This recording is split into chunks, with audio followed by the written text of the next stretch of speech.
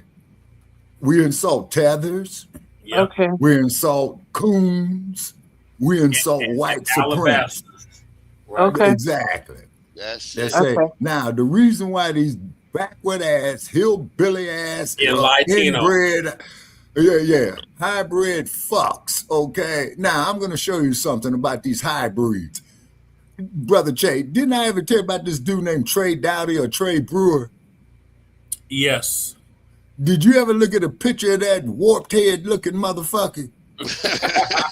Yeah, but but Breeze, I get what you're trying to say, and not on the same level type thing. The ones that go, the people wanna go to America, that's them though, basically. I've got nothing to do with them. My experience though is in UK, so basically, but don't ever let nobody call you nothing derogatory, even out of I've never, even my father, basically, okay, I appreciate that. You know what, even my own father would never actually say the same. He would never use that word in the house. And he said that I don't want to hear you say that to me in the house. But I've heard him use it, for himself, or like when he's talking to other people. Okay, now you've been on permanent vacation because you think you slit.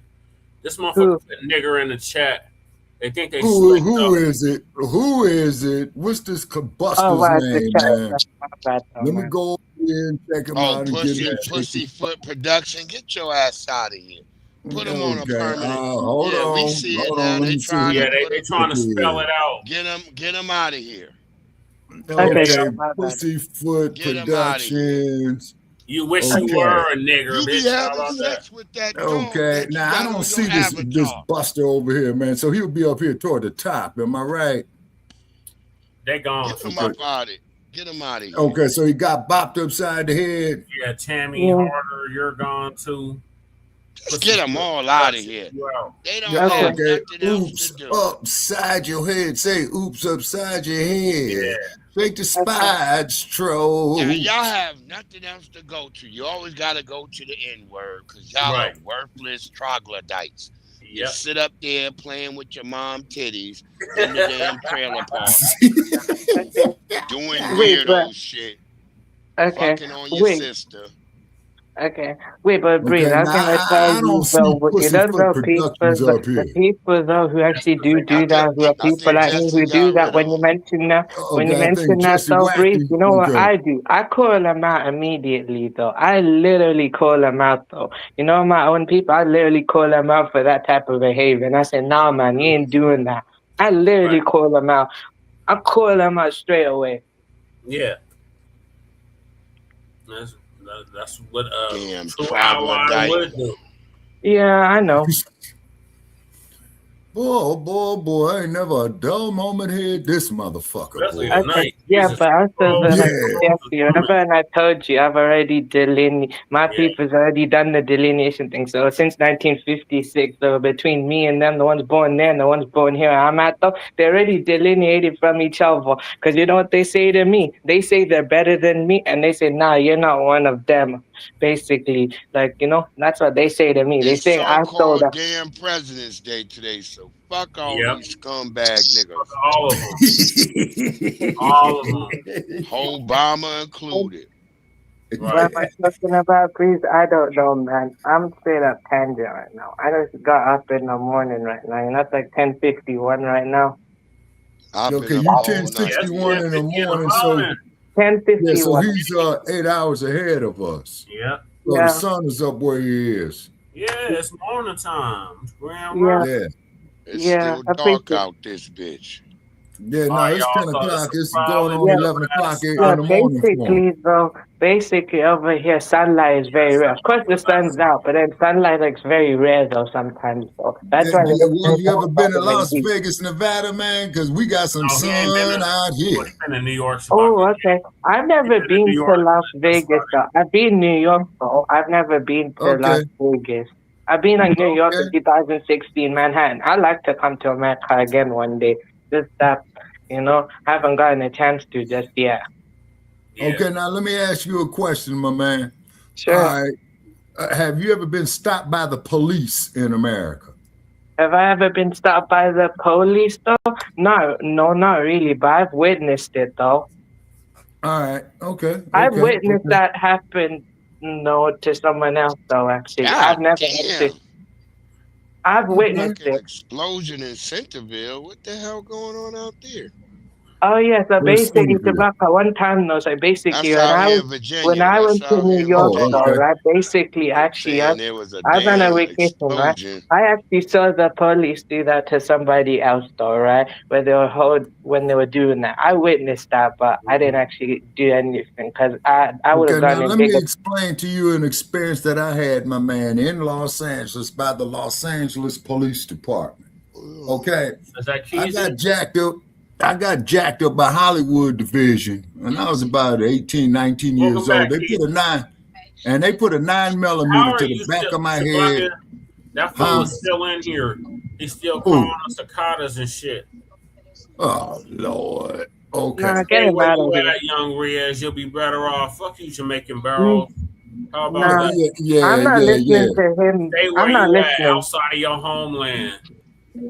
At least I'm back in my homeland. You know, Jesse, what happened is, though, basically, I went to Saudi 7-8 years, lived there, and then basically I moved back, though, and I remained back here. I didn't actually run. It's just that it was in that time, though, when my dad actually did, he got a job there, good job to provide for the family. So it's just like circumstantial type thing. So I did come back home anyway. Permanent vacation, Jamaica Burrows. All right, welcome Jamaica back. Barrels, okay. Okay, sorry, you were just about to say something, Shabaka. You're going to ask me something. Sorry, what was that, though, you were going to say? Okay, now I was just telling you of an experience that I had in Los Angeles where the LAPD put a 9mm to the back of my head. They pulled me over with no probable cause. I was a black man in America, still and will be there till the day I die. But they just have a certain way of dealing with us. Okay, Jamaica Burrows. Okay, tell me if I'm doing this right, Che. Okay, I got the YouTube up. I see Jamaica Burrows, right? They gone. Okay. I already handled them, Shabaka. Oh, okay. All right, we got the wrench out. Yeah, oops upside your head. Oops upside your head. Another one bites the dust. Yeah, we're not doing the cotters. We're not doing niggers today. We're not doing none of that. Exactly. You know what I'm saying? Probably was a damn tether that blew this apartment up. Yeah. Okay. We lost easy, but this is gonna be the last topic right here. Okay. We lost Cool Keezy. Okay, Cool Keezy. Thank you for joining us, brother. You know what I'm saying? It's always a pleasure. I'm sure he's gonna try to get back on, but okay. Lost him again.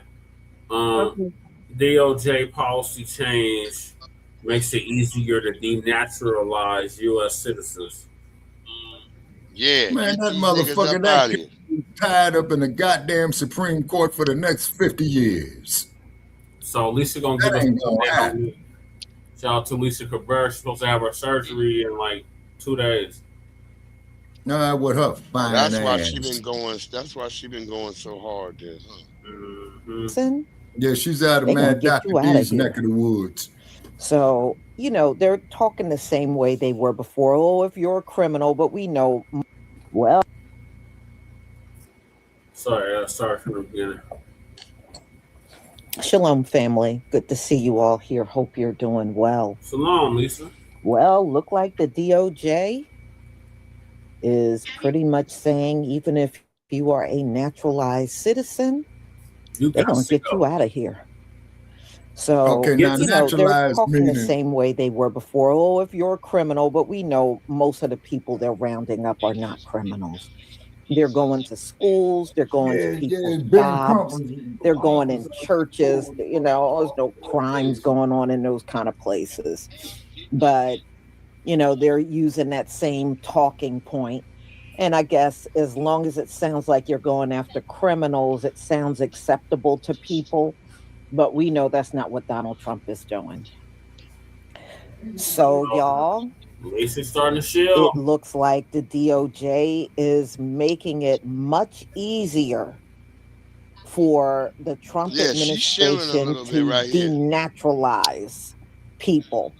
So many of these people probably are going to be the kind that's been here for a few decades. Yeah. But they're going to have to go home now.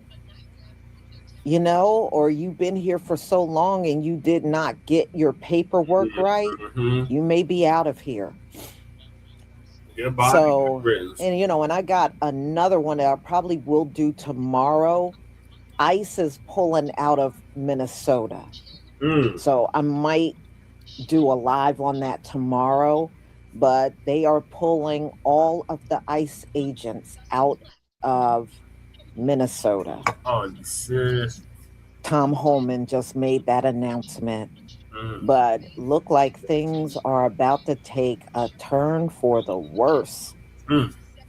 Now, I know earlier in 2025, Donald Trump was talking about denaturalizing citizens and doing, I think, like 200 per month.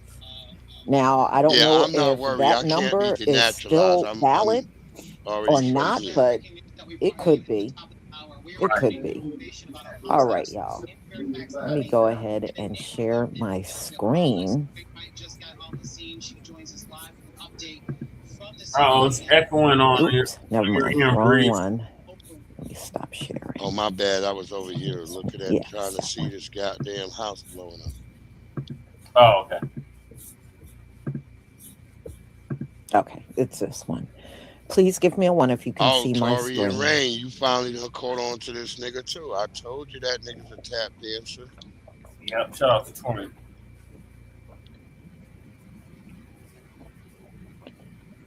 Thank you. Casey's back.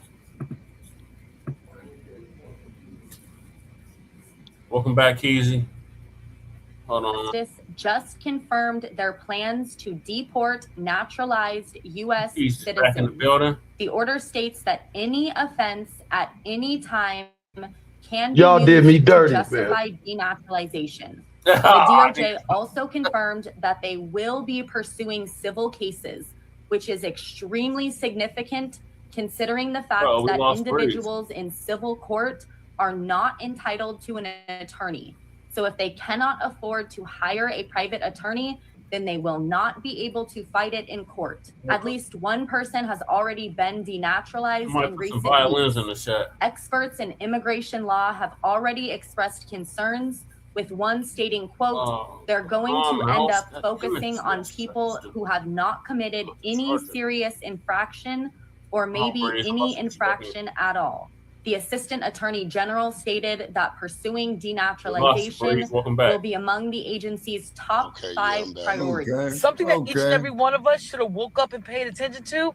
was this. The Trump administration just issued a memo woke up and to paid the Department of attention Justice to Bitch, I'm prioritize not gonna revoking citizenships. Yeah, and that's that niggas means who became revoking citizens. citizenships from naturalized Americans. Yeah, That's not these are us. citizens that became Why is illegally. everything And if the trying to Trump scare administration us? decides that Right. they became They're doing this, y'all. Y'all better. fraudulently, they can go after whoever they want. And they can even go after people who they deem That's why pose a Alexis security threat.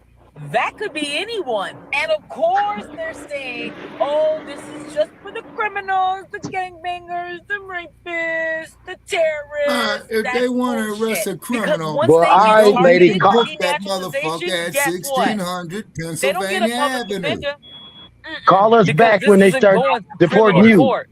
This is going to You civil already know who court. she voted for. Civil court. And that takes away your automatic right to a lawyer. So if you can't gotta pay be a for a lawyer candidate. on your own, oh well. So that means Trump's Department of Justice gets to decide who's a citizen and who's not. Oh. And once they take away your naturalization, you can be deported. She already took our words out of our mouth. Oh The well. Trump administration Oh, well. just announced that stripping Americans of their citizenship just became Not one of its top Americans, 5 enforcement naturalized priorities. people. Naturalization.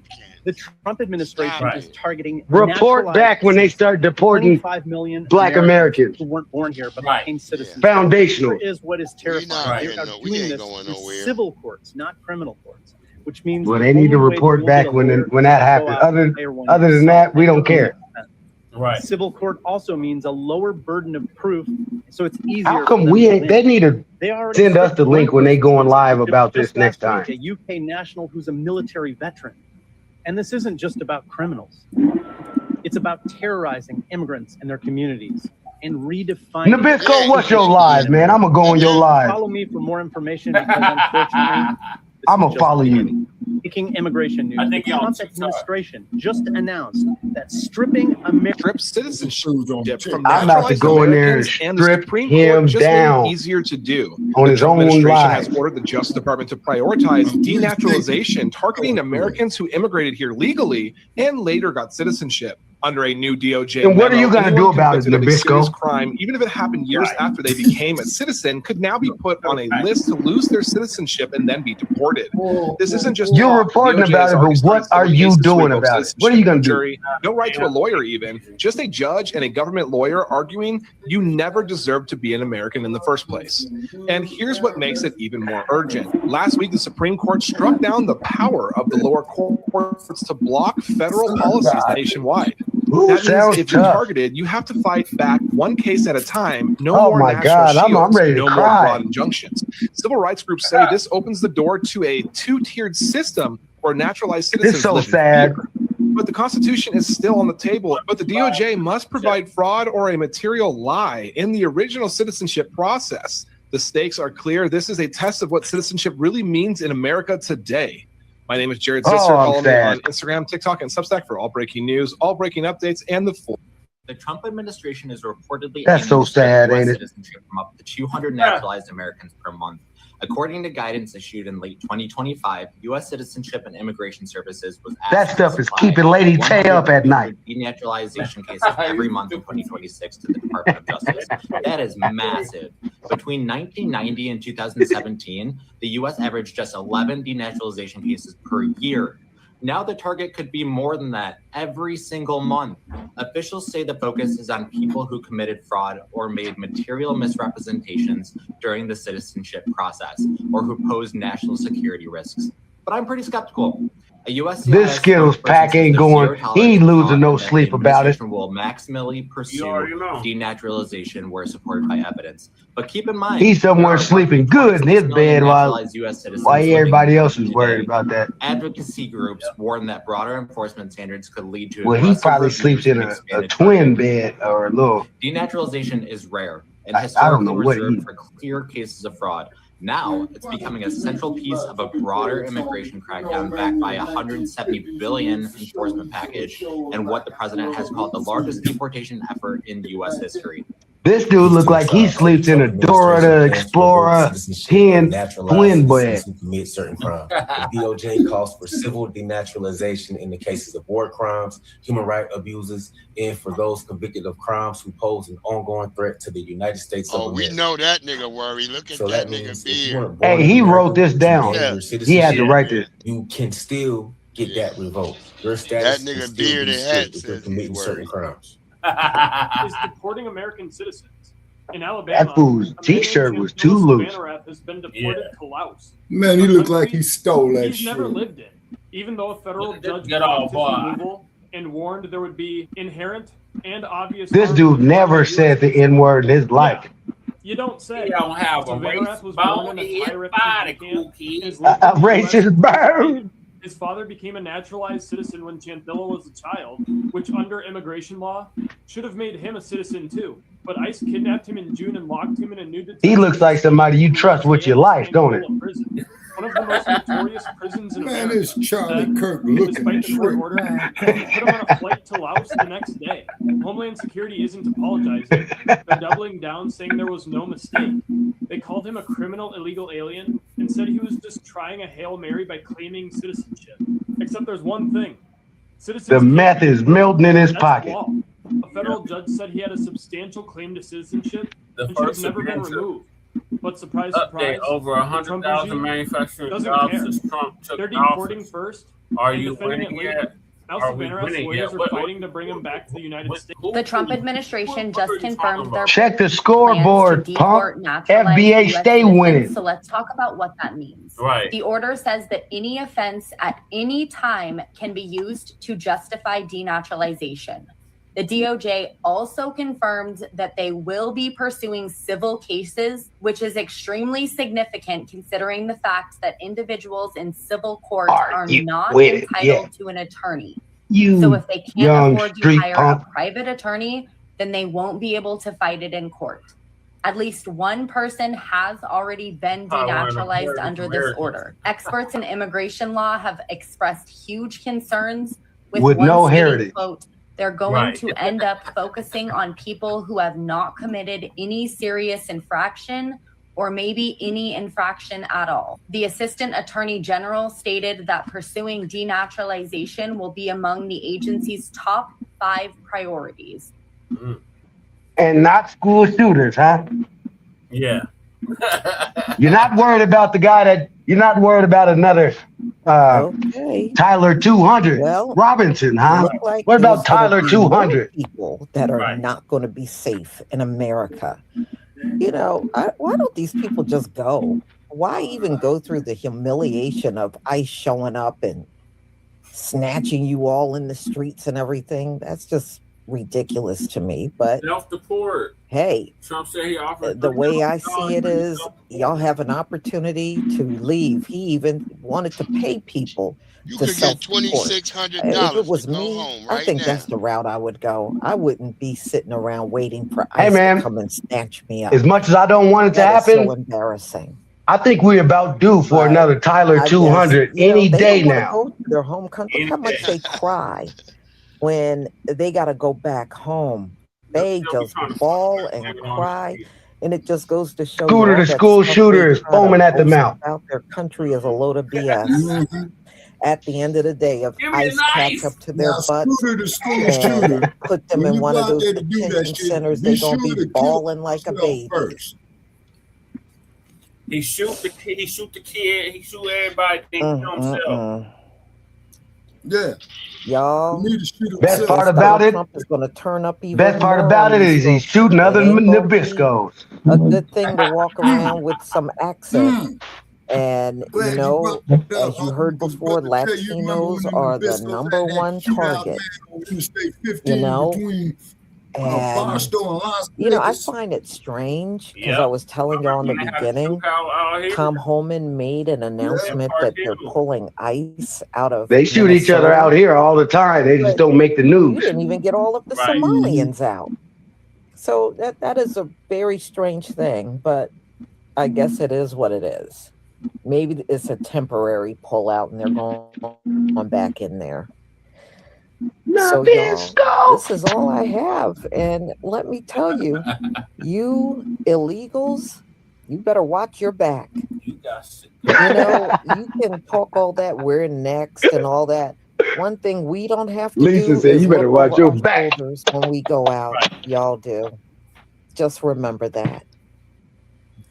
So y'all, I will be back tomorrow with all new topics. Thank you for being here. Thank you for your support. And have a wonderful evening. Shalom, family. All right. I'm about to take my ass and go get me a damn blunt. I need a blunt. Man, I haven't been on flower. Y'all, I'm happy to report to y'all that I haven't smoked no weed in a good month. Oh, damn. I just hit the weed. Yeah, see, I ain't smoked no weed in a month. I hadn't smoked in 3 months, so I'm just now buying some weed now. I bought some yesterday. That doesn't mean I haven't been using THC. I've been on this pen.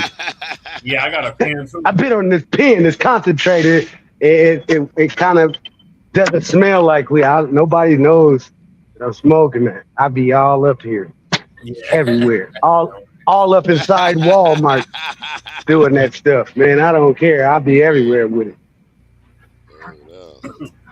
You can't do that with your blunt.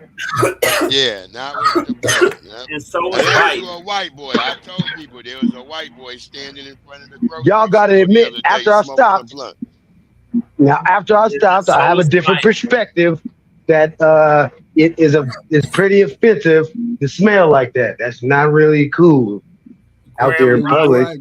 Got Graham smell like $32.99 saying the dump is a pedophile and he's currently kidnapping too. You don't want folks all in your business like, oh, that brother smoked weed. Yes. Don't do that. Bill Clinton, all the motherfuckers, a bunch of pedophiles. Fuck is you talking about? Yeah, that's great. Name a president that isn't implemented in some funny stuff like that. Right. Including Coon Bama. Right. Yep. Coon Bama was implemented of hanging out with the some Nabisco in a car, smoking crack, hanging out, doing what them people do. Yeah, I got a video of that nigga Obama laying on a goddamn yacht with a Nabisco rubbing on his stomach. Now you tell me what that was about. Yeah, for real.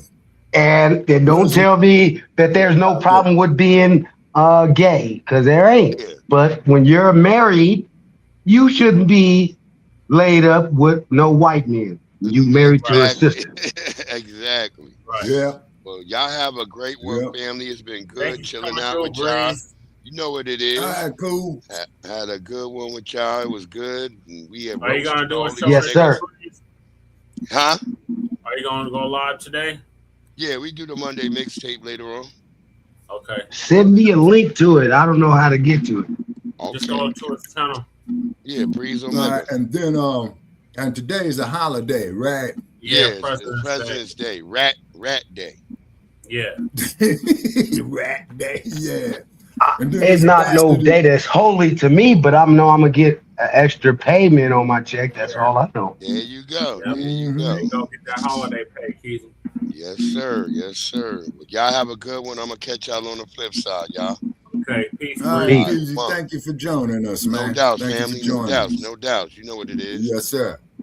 All right, let's keep in mind, peoples, there ain't never a dull moment here. Young Riaz or Cookies, y'all want to give y'all closing? Yeah. I would just say, everybody, let's just keep to the fight. Each day, let's keep talking. The real talk is, where is the solution? When everybody comes to us with the, hey, they're getting naturalized citizens, they're doing this, when they fear monger you, you tell them, okay, cool. Don't go against nothing. Don't go against nothing they bring it to you. Go along with it and then ask them about the solutions that they're doing. They're deporting black people now. Huh? Oh, okay. What you gonna do about it? Okay. What are you guys planning to do? What legislation, what policy do you have to counter all of this stuff that you're talking about? Other than that, you don't need to be talking to me about nothing. Right. That's right, Keith. Okay. Okay. All right, so now let me see who was that. That was Breeze that left us, right? Yep. All right, Breeze, thank you for coming in, man. You know what I'm saying? And then also, too, there's never a dull moment here on this platform right here, Shabaka's Black Experience and Frontline Black News. Yep. Boy. Yeah. And then all you trollers out there, when you come up there and talk that bullshit, just make sure you spelling the name right. And then if you come in here with another profile, we're gonna whack you upside your damn head again with this YouTube branch. Right. We don't mind having intelligent conversation, man. But when you all come, go ahead. Yeah, go ahead. No, but when y'all shout out to the 60+ viewers that we had tonight. Okay, and for our 60+ viewers, please refer 5 people to join us. And then that there put us up to 300. Then the 300, please refer 5 people to join us. Then we'll be at 1,500. And we gained 5 new subscribers on the Frontline Black News. Okay. So we are getting somewhere. You know what I'm saying? 6, 8 new subscribers on the Frontline Black News. Okay, all righty. So we're making progress. How about that? We're making progress. Here, bless smartly. It's grand rises around here, though.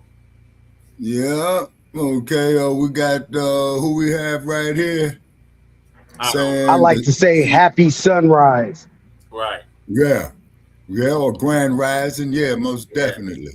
You know. And then also Brother Che.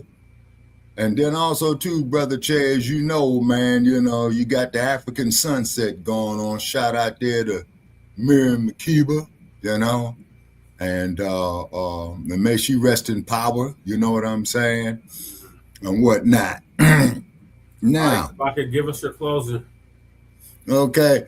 I thank everybody.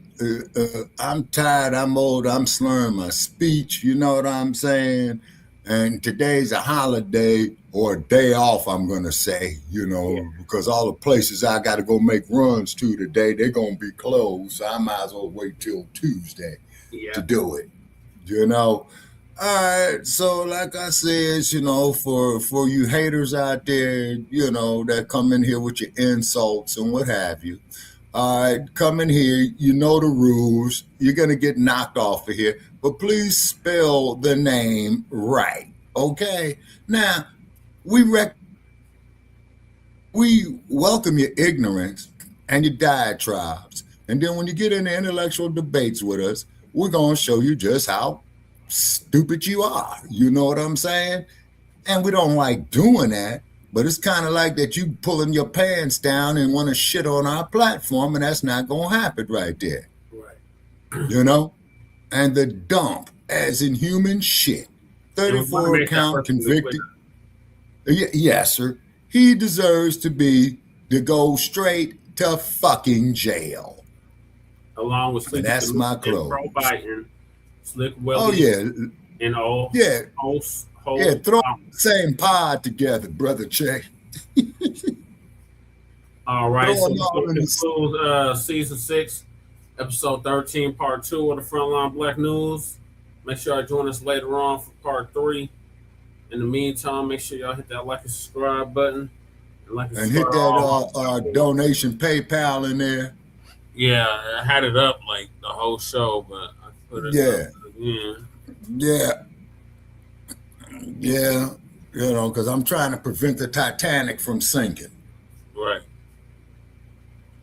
Yeah, and appreciate it. And those, you know, who make the donations, we will mention you and the amount you made, and we will tell you exactly what your money is being spent on.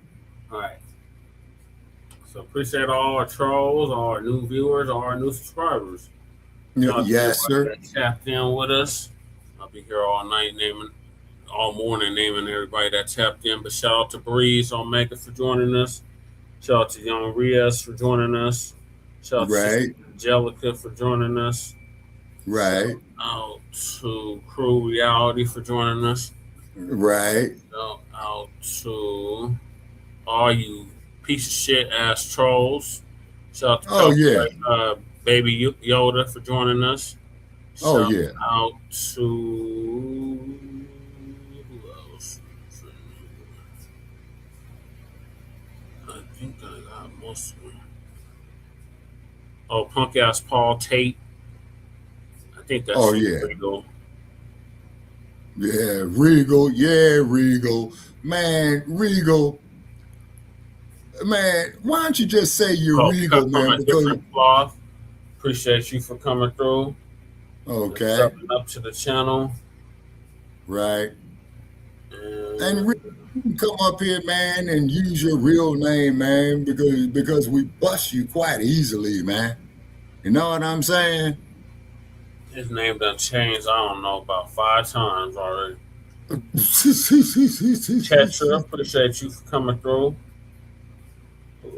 Oh, Carlton Way, appreciate you for coming through. Oh, yeah. I ain't seen you in a minute, brother. Yeah. Who else was in here? Oh, Leonard A. Judah. Always a pleasure. Yeah. Coming through. Navi, Goddess Navi, appreciate you for coming through. Oh, yeah. Oh, our new brother Brian, brother out the Sunshine State. Out of Florida. Byron Floyd, appreciate you for coming through. Okay. Okay, and please impeach your governor of Florida. Yes, the panties. Yeah. Who else is in here? I'm trying to get through all the people. There's so many to sort through. And I think that's it. Okay. Home team, appreciate you for coming through. Right. First class citizen, yeah, appreciate you for coming through and subbing up to the channel. Okay. And then too, Brother Che, you stay on it, man. That punk ass troll, Sassy Mo. Oh yeah, we appreciate your ignorance. Oh yeah, we had fun with you. Failed 144, whoever the hell that is. Okay.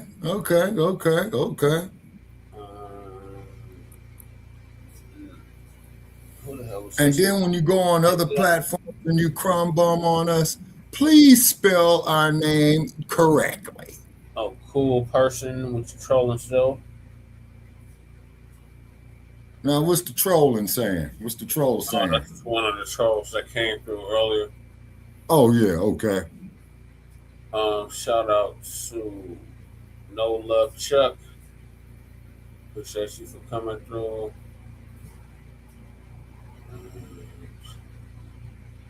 I think that's everybody. Okay, and then, Grizz. Of course. Shout out to Grizz for coming through. Yeah, shout out to Jay Dizzle. Well, he didn't come through tonight, but yeah, shout out to Jay Dizzle. Yeah. Oh, your secret admirer, Shabaka Chris Booker. Man, you better go to San Francisco, man, being a secret admirer, man.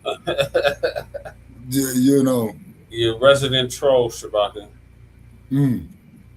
Okay. Appreciate you for coming through always. Michael Pam, appreciate you for coming through. Right. Martin Banks, I think he was a troll, but appreciate you for coming through anyway. Right. Okay. All right. Kelly Ray, appreciate you for coming through. Isn't Kelly Ray out to Shy? No, Milwaukee. Oh, okay. So I do know she's in the Midwest. Okay, all righty. Punchy 8, appreciate you for coming through. Keezy, always a pleasure to have you. And who else? Oh, Lord, Zactavius was in here. I missed you. What? I'm just saying, a pleasure to have you on the platform this morning, this evening.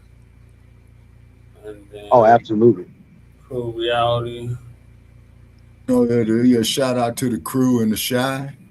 Anybody that was peeking and not speaking. So peace, love, light, reparations, delineations, separations, and Black empowerment. Chain Krumah signing out from the Mile High Income and illegal migrant flooded city. in a sundown town.